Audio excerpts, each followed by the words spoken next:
Guys, every game ended with a winner. Forge, by the way, for the first time in their history, given how successful they are, they had never won their season opener. They finally get a victory. And of the four games, three of them were come from behind wins. All very exciting. These were all matches that if you missed them, I am really sorry that you were not part of the party. Ollie, though, I will start with you because out of everything that happened in opening weekend, what surprised you the most? What surprised me the most was that Atletico Ottawa did something they've never done in a CPL game under Carlos Gonzalez, which is they came from behind to win. They've done it in the Canadian Championship, but never in the CPL under Gonzalez. And I think that tells you something about the way this team can be different this year. Added to that, York United hadn't lost a CPL game when they've scored Mm. first since the middle of 2022. They didn't do it at all last season. So that turnaround, I think, was really notable. And I think it was notable because Atletico Ottawa on the day didn't play, I think, at the full potential of this team when you imagine what it could look like if you can get all the pieces clicking and in harmony. But what they had was difference makers, and one big difference maker in particular in Manny Aparicio, who took that game by the scruff of the neck and basically won it for Ottawa with a goal and an assist. And the assist in particular, a situation where Aparicio senses danger, wins the ball, creates the goal with a ridiculous assist, and really engineers that almost single-handedly. So that, I think, is the really encouraging thing for Atletico Ottawa this weekend. It's going to take time to get everyone kind of fitting into a system here. The guys discussed Ollie Bassett's role. That was a little bit strange Mm. out on the right-hand side yesterday, and there's gonna need to be some tweaks there and a little bit of work to be done to really get this team firing on all cylinders. But in the meantime, you've got guys who can make the difference and win you games anyway. And so getting 3 points against York, a team they've struggled against while not playing, I don't think anywhere near the best that we'll see from this team, I thought was a notable result. Yeah, game one, but still, as you mentioned, it's big against York, who had 3 wins and a draw against Atletico Ottawa last year. Also had a dynamite, the best in the league road record, but Atletico Ottawa was able to overcome them. What surprised you, Wheels? Well, we all like winners, don't we? I like winning. I named my kid Win for crying out loud. And and home wins, four of them on the opening day of the Mm. season. This is something that we didn't see we haven't seen that ever happen in an opening weekend in the Canadian Premier League. But remember last season, like the first month or so, it was like draw, draw, draw. Yes. Like in the league, like they had a higher percentage of draws more than any other league worldwide. I did some digging. Last year, it took until match 24 for the fourth home win of the season. They Stop done it it. in 4 games. It was the Wow. final game of the sixth match day where the fourth home win happened. This matters, Andy, because you want to build that home crowd. You want to give them Hmm. something positive to remember so they want to come back. Home wins, even look at the home wins across last season. And actually, the two best home sides from last season were away sides this weekend. Cavalry and Halifax. Everyone else was bang average at best at home. The home sides that play this weekend, Pacific had 5 wins. Atletico Ottawa had 5 home wins. Vancouver had 5 home wins. Forge only had 4 home wins during the regular season last year. That's why it's such a surprise how long it took last season. These were all, like I said, bang average home sides last season, but they all pull out victories week number one. That's a I super like stat that. for you.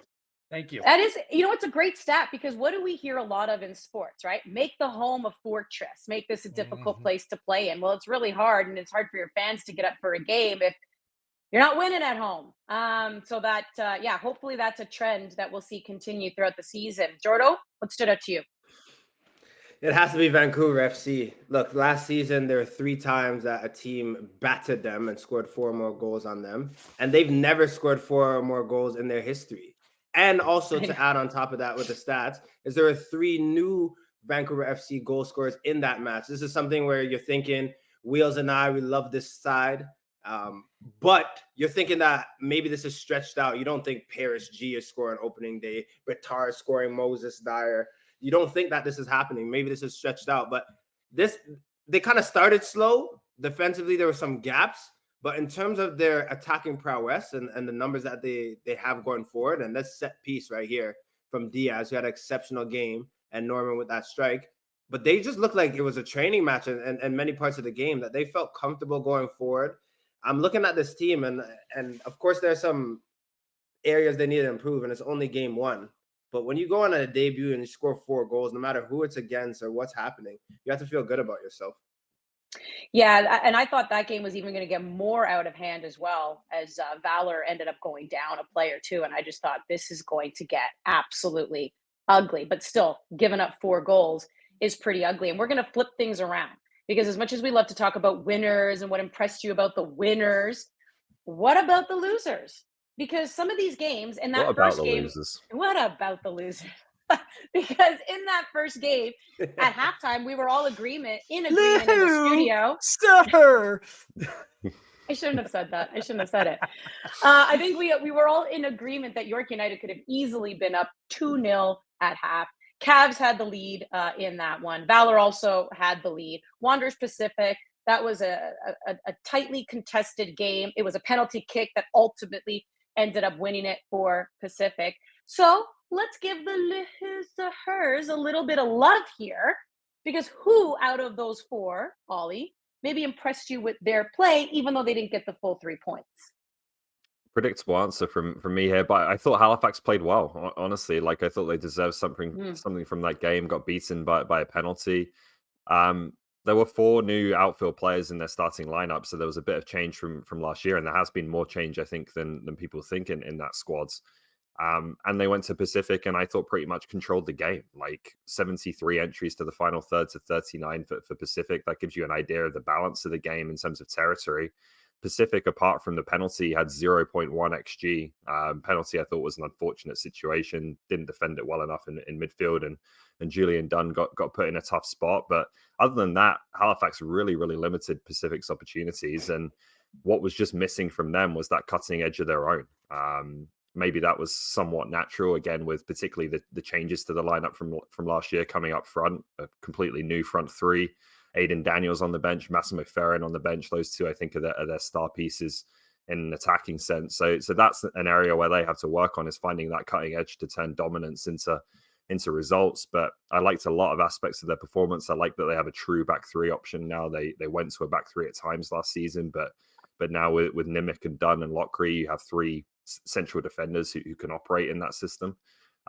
So they look flexible. They look deep, I think, in terms of their squads.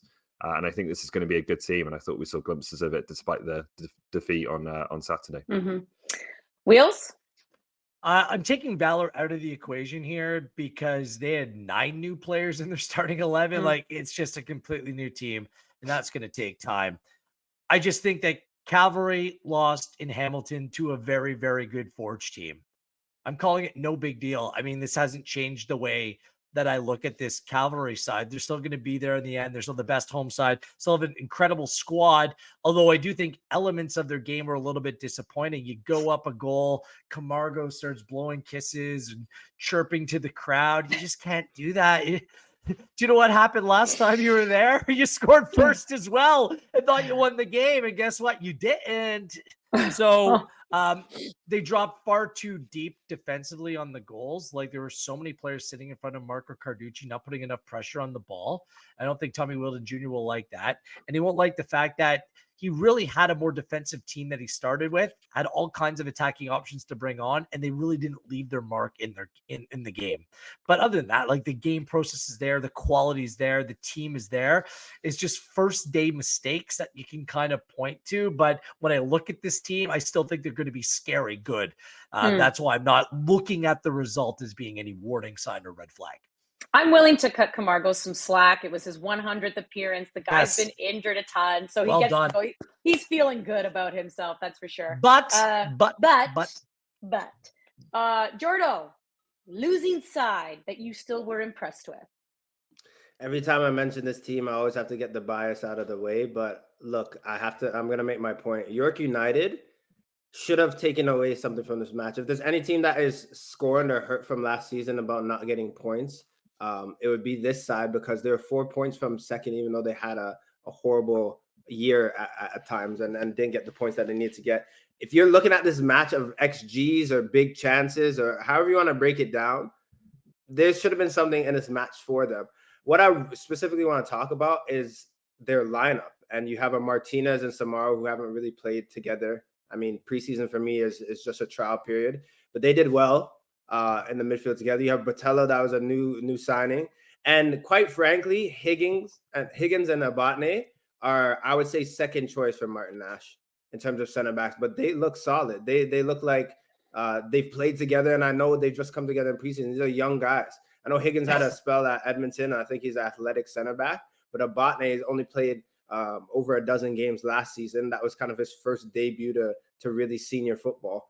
And they had a good game. I think there was enough for York to get something out of it, but this will be one of those moments. And as a former York United player, there were far too many games where you're up 1-0 and then it's a 1-1 tie and you take away a point. But people will be like, oh, you got a point from the match. But there's some matches where you feel like you lose 2. Mm-hmm. This one, they lost 3. So a good side. I feel like if they can get players healthy, which is always a concern for Martin Nash, then they can maybe flirt with that playoff spot. But in terms of on the weekend, being from a deficit and not having people healthy, I thought they did enough to get the result. Speaking of losers, why is my microphone over there? I'm like, something's missing. Like, you guys can hear me, yeah? Why is my microphone? Yeah, you actually for sound the better show? than usual. So. This makes a lot of sense. Yeah. So will you put it on display? Like, I was like, you and your sponsorships, Andy. I assumed it was just an award. Sponsoring a mic. He's just like, Yeah.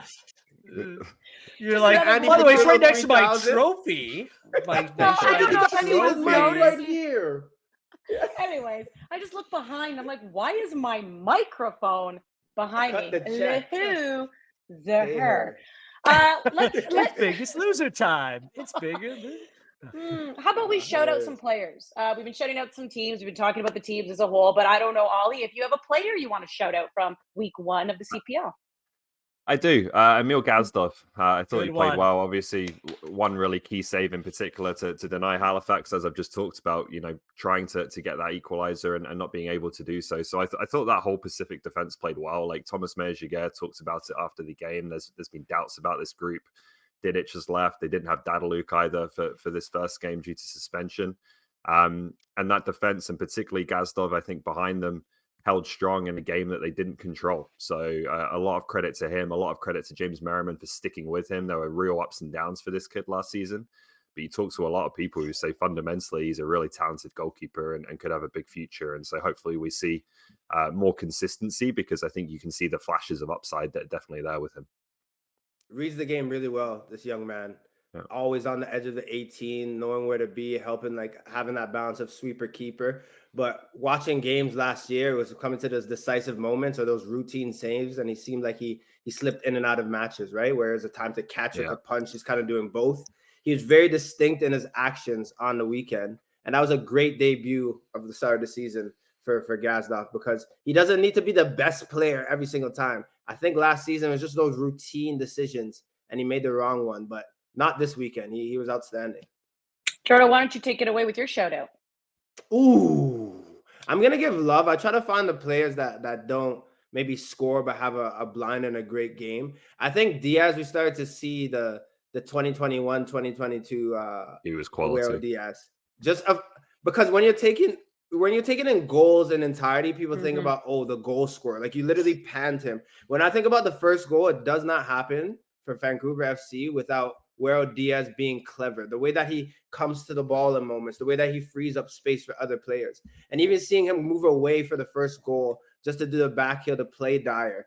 This is going to be a joy and a partnership that we're going to grow to love in the Canadian Premier League. I think for him, also, Vancouver FC, that goal for Norman Jr., the header, just his movement, the way that he is. And I know as playing against him as well, he's just a handful, because sometimes he seems like he's lazy and he's checked out of games, but he's really just lulling you for that moment when he's going to go attack. So for 2 assists on your debut and you look sharp, you got to give this guy some love. Wills? It's Borges. It's gorgeous. He's Yeah, he back, balled baby. out, too. Tristan Borges is back. This is like a new signing for Forge, really. Borges down the left, Chouanier down the right. Remember how devastating that can be? Chouanier was hurt all last year. Tristan Borges, 10 outfield players played more minutes than him over the season. He only started 11 games and scored 2 goals. That's it. And one came in the final. the memorable Olympico. He was great. Like flashes of a healthy and focused Tristan Borges scored a goal, set up another one. I love on the setup as well. He wriggles away from two players and he kind of picked up something. He's like, "Whoa, I'm limping." Then he fills the gap, finds a space, and he's wide open. A little bit of savvy there as well. So shout out to Tristan Borges. He, in his post-match interview with KJ as well, seemed really happy. And a focused and fit and firing Borges could mean scary things for the rest of the Canadian Premier League this season.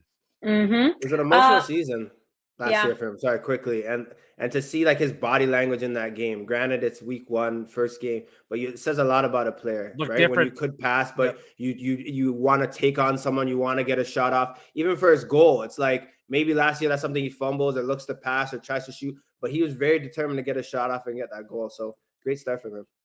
All right, let's put a bow on the CPL by complete overreactions here. What's a Monday without overreacting about what happened on the weekend? So what would you say then after, again, it is just match week 1, but give me your hottest take after watching all 8 teams, Ollie. Well, I don't know if this is really even a hot take, but maybe it's a little bit of an overreaction after one game already. Oh, here we go. Well, you guys land your plane, Ollie. Don't listen to him.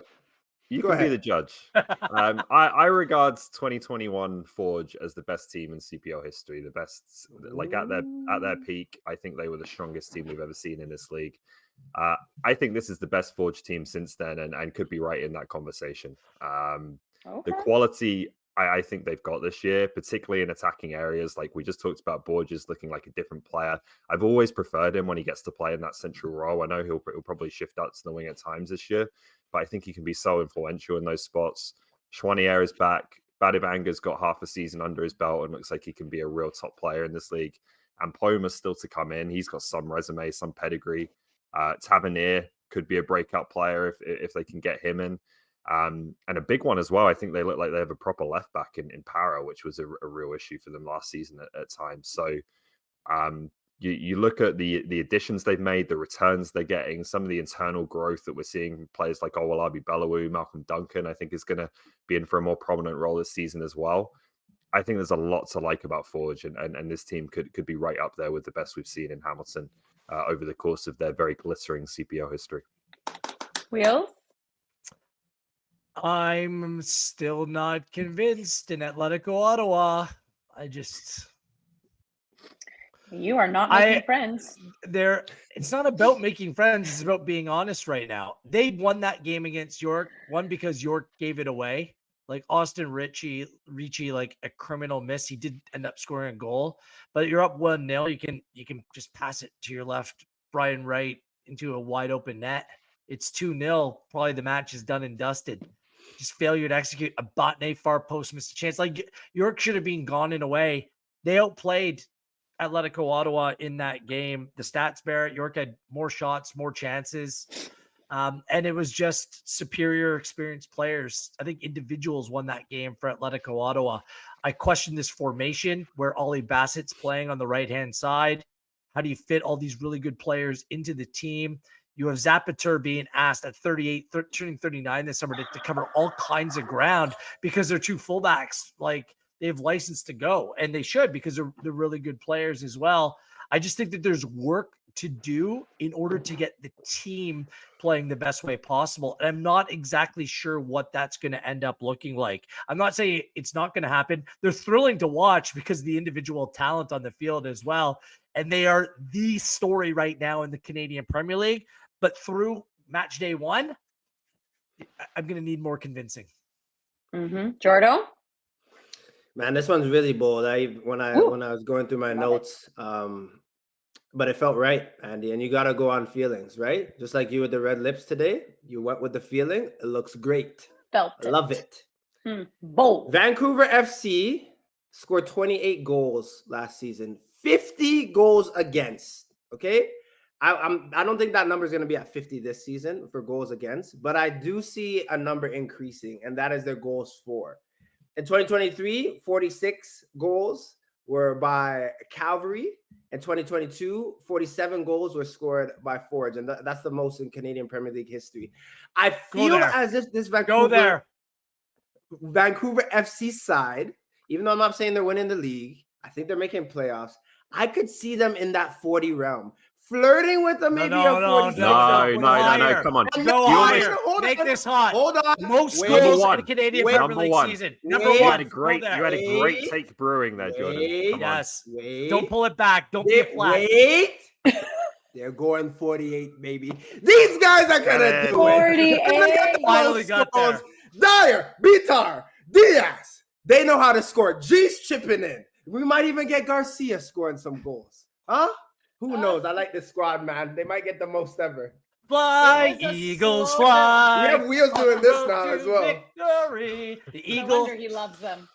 Okay, nobody wants to give a shout out to the Eagle that like flew on in to start the game as well for Vancouver, and Irving's like, I love one of the best things that's ever happened in Canadian soccer. That Eagle was a moment.